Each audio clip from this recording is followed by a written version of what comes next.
Hey everyone, Steve Campbell here with Kevin McCarter, giving you another monthly update to help you get the most from your money in life. Today, we want to talk about an area that I think when we talk about education, there's certain things that are sometimes beyond our control.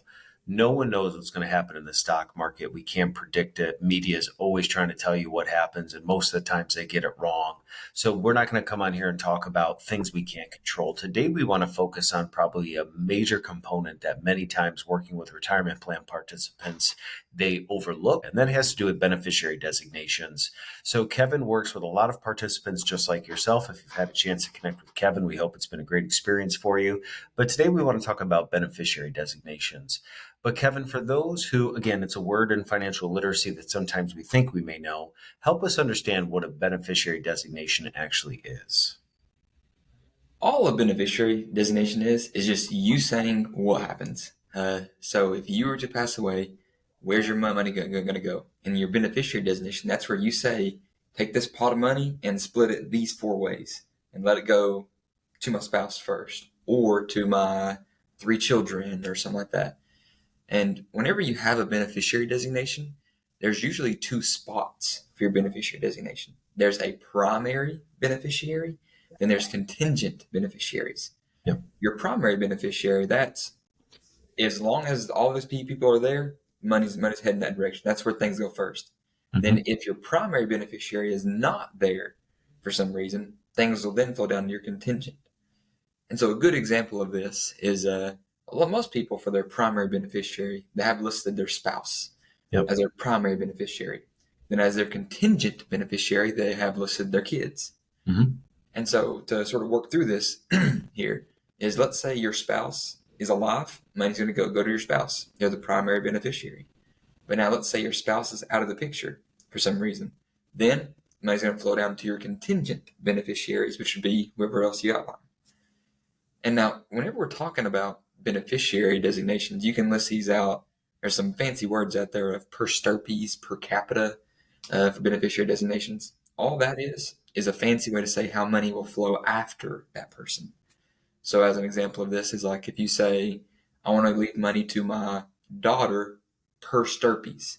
Per stirpes is a way to say keep the money going down the family tree. So if your daughter is out of the picture for some reason, then money's going to keep flowing down her family tree to her kids, your grandkids. If there are no grandkids, it'll flow across the family tree to your sibling or to your other two children, whoever else you name and mention. There. Whenever we say per capita for beneficiary designation, per capita says don't go down the family tree.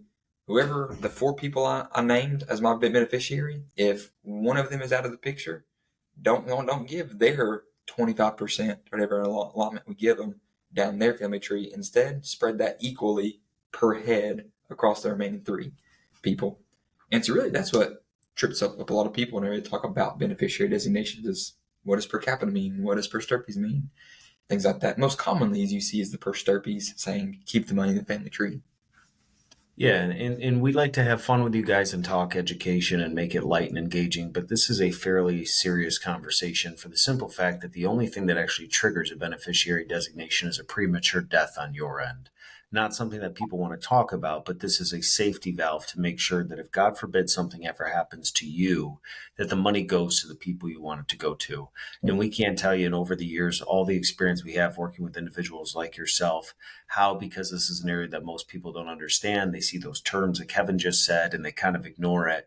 If you die and no one is listed as a beneficiary, that could be a major hiccup because it goes into your estate and it could be a massive issue. I think though, Kevin, then sometimes people will say, well, my beneficiary doesn't matter because I drafted a will online or with an attorney. Talk to us then, how does a beneficiary and a will coexist? So whatever you list as a beneficiary, that supersedes the will. That happens first. Your will is the catch-all bucket for everything that does not have a beneficiary tied towards it.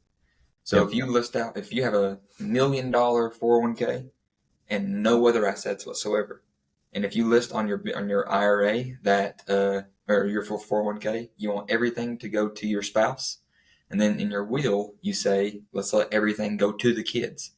The kids will get nothing from this, and the 401k is going to go to the spouse because whatever you list on that beneficiary, that's what happens. Yep.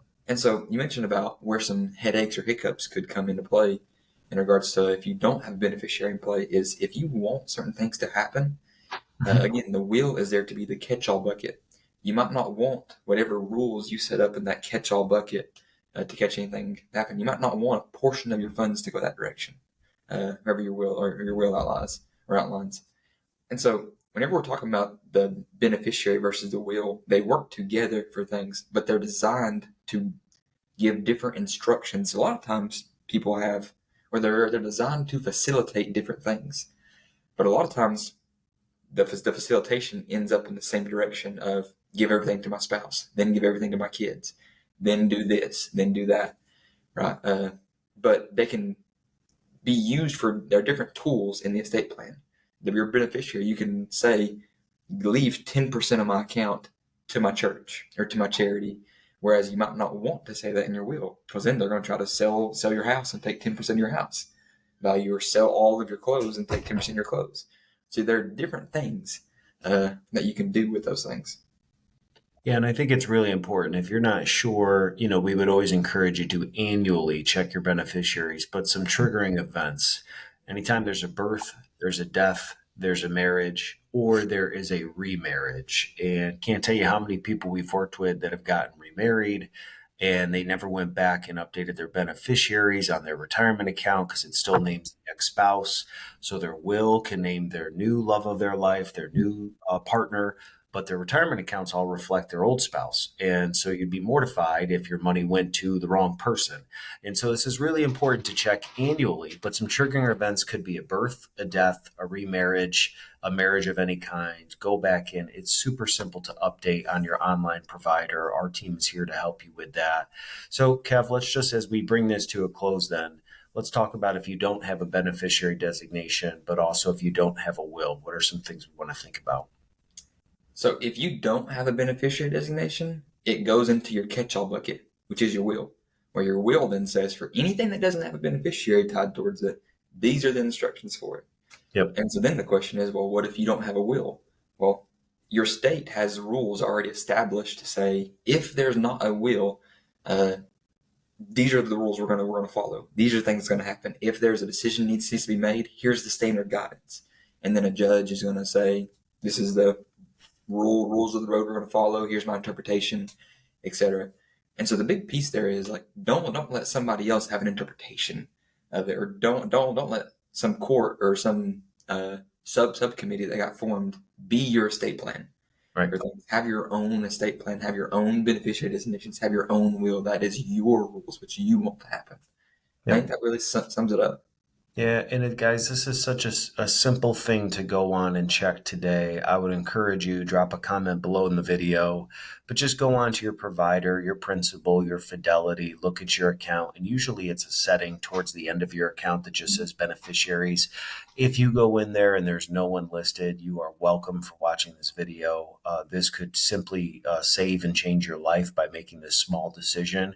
But you might also realize that there's some people listed that you don't want to have listed. And so again, we are here to help you. And as a fun aside, there's a lot that's involved with how to leave money to your children. If you have questions, because you have young ones at home like Kevin and I, we both have our spouse listed as our primary. They know what to do if we're not here, but our kids are so young that we don't necessarily want to leave our children as contingents. If you're in a situation like that where you got young kids at home, reach out to our team. We'll talk to you about some strategies as to how you can use your beneficiaries to better protect your kids, because you may not want your young ones receiving a huge insurance policy or your retirement account. So there are some strategies for leaving money to your kids, but reach out to us. We'll be happy to talk to you about them.